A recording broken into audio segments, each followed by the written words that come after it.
सबसे पहले हम यह जान लेते हैं कि आप क्या जानते हैं। मैं आपसे कुछ प्रश्न पूछूंगा, आप उनके उत्तर मुझे देंगे। पादप अपना भोजन किस विधि के द्वारा बनाते हैं? सही जवाब, पादप अपना भोजन प्रकाश संश्लेषण विधि द्वारा तैयार करते हैं। दूसरा प्रश्न, भोजन के घटकों के नाम बताइए। तो बच्चों, भोजन के घटक हैं कार्बोहाइड्रेट, प्रोटीन, वसा इत्यादि। अगला प्रश्न, जंतु अपना भोजन कैसे प्राप्त करते हैं? तो बच्चों, जंतु अपना भोजन प्रत्यक्ष और परोक्ष दोनों रूपों से पौधों से प्राप्त करते हैं। बच्चों, अब हम सबसे पहले खाद्य अंतग्रहण की विभिन्न विधियों के बारे में जान लेते हैं। भोजन के अंतग्रहण की विधि विभिन्न जीवों में भिन्न भिन्न होती है, जैसे कि एक मधुमक्खी एवं मरमर पक्षी, जिसे हमिंग बर्ड कहते हैं, पौधों में से मकरंद को चूसते हैं। मानव एवं कुछ अन्य जंतुओं में शिशु मां का दूध पीते हैं। अजगर जैसे सर्प वंश के प्राणी अपने शिकार को समूचा ही निगल जाते हैं। इसी तरह से कुछ जलीय प्राणी हैं जो अपने आसपास पानी में तैरते हुए खाद्य कणों को छानकर उनका भक्षण करते हैं। जैसे कि एक समुद्री जीव है जिसका नाम है स्टारफिश। स्टारफिश यानी कि तारा मछली। स्टारफिश कैल्शियम कार्बोनेट के कठोर कवच वाले जंतुओं का आहार करती है। आप देख सकते हैं कि यह सबसे पहले कवच को खोलने के बाद अपने मुंह में से धीरे धीरे करके अमाशय को बाहर निकालती है और फिर इसके बाद जंतु के कोमल हिस्सों को धीरे धीरे से खाने लगती है।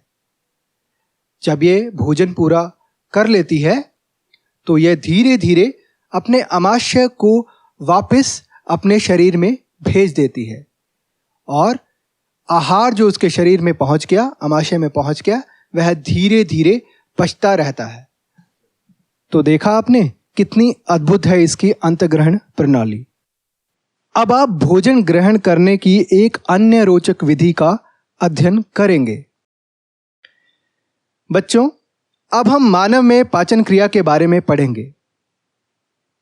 हम अपने मुख द्वारा भोजन का अंतग्रहण करते हैं, इसे पचाते हैं तथा फिर इसका उपयोग करते हैं।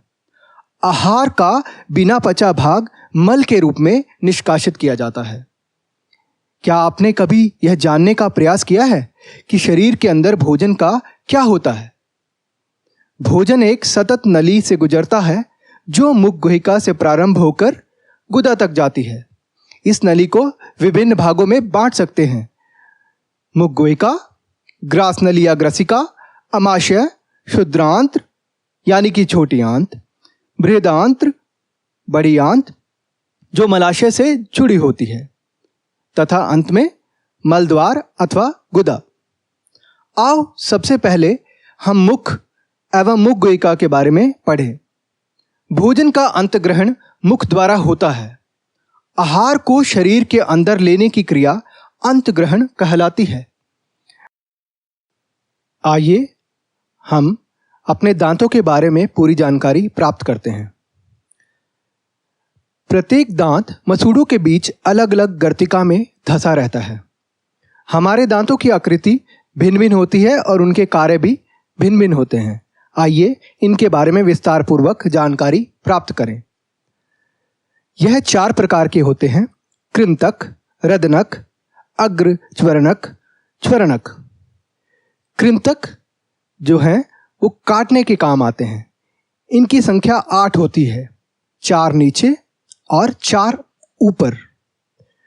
रदनक का प्रयोग चीरने या फाड़ने के लिए किया जाता है। इनकी संख्या 4 होती है, 2 नीचे और 2 ऊपर। इसके बाद चबाने के लिए जो दांत हैं वो हैं अग्रच्वरणक और च्वरणक। अग्रच्वरणकों की संख्या 8 होती है, 4 नीचे और 4 ऊपर। इसी प्रकार च्वरणकों की संख्या 12 होती है, 6 नीचे और 6 ऊपर। ये सभी दांत मिलकर भोजन को अच्छी तरह से चबाने में सहायता करते हैं। बच्चों, साथ ही आप यह भी जान लें कि दांतों को स्वस्थ रखने के लिए रोजाना 2 बार ब्रश करना चाहिए। हम दांतों की सहायता से भोजन चबाते हैं तथा यांत्रिक विधि द्वारा उसे छोटे छोटे टुकड़ों में पीस देते हैं। हमारे मुख में लाला ग्रंथि होती है जो लार को स्रावित करती है, जिसे लाला रस भी कहा जाता है।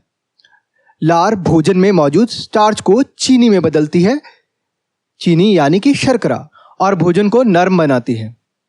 लाला रस न केवल भोजन को मिलाता है परंतु यह मंड को शर्करा में बदलने का कार्य भी करता है।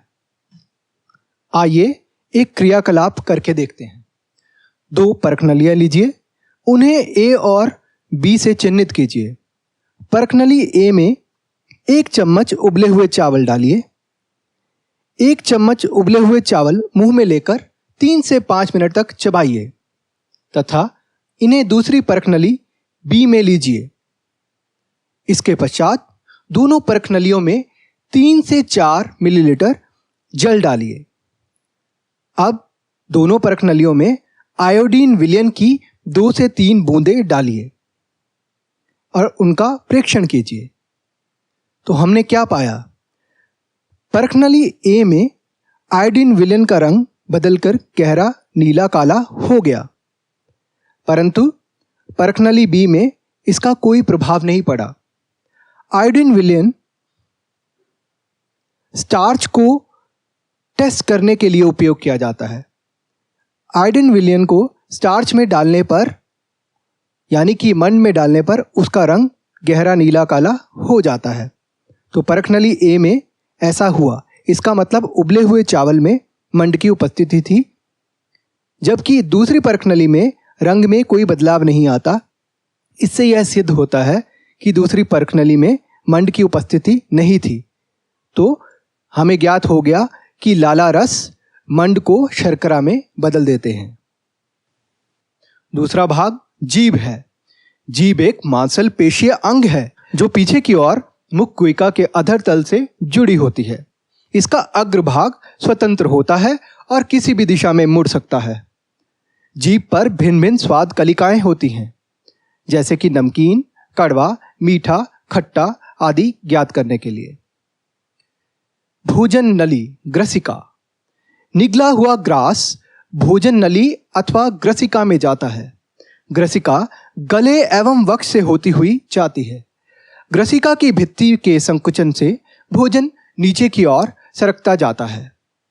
बच्चों, कभी कभी आप जब जल्दी जल्दी खाते हैं अथवा खाते समय बात करते हैं तो आपको खांसी उठती है या हिचकी आती है अथवा घुटन का अनुभव होता है। यह खाद्य कणों के श्वसन नली में प्रवेश करने के कारण होता है। श्वसन नली नासिका से आने वाली वायु को फेफड़ों तक ले जाती है। यह ग्रसिका के साथ साथ चलती है, परंतु ग्रसनी में वायु एवं भोजन मार्ग एक ही होते हैं। फिर भोजन को श्वास नली से प्रवेश करने में किस प्रकार से रोका जाता है? भोजन निगलने के समय एक मांसल रचना वाल्व का कार्य करती है जो श्वसन नली को ढक लेती है और भोजन ग्रसनी में भेज दिया जाता है। संयोगवश यदि भोजन के कण श्वास नली में प्रवेश कर जाते हैं तो हमें घुटन होती है और हिचकी आती है या खांसी उठती है। तो बच्चों, खाना खाते समय सदैव खाना ही खाइए, बीच में बातें नहीं करनी है।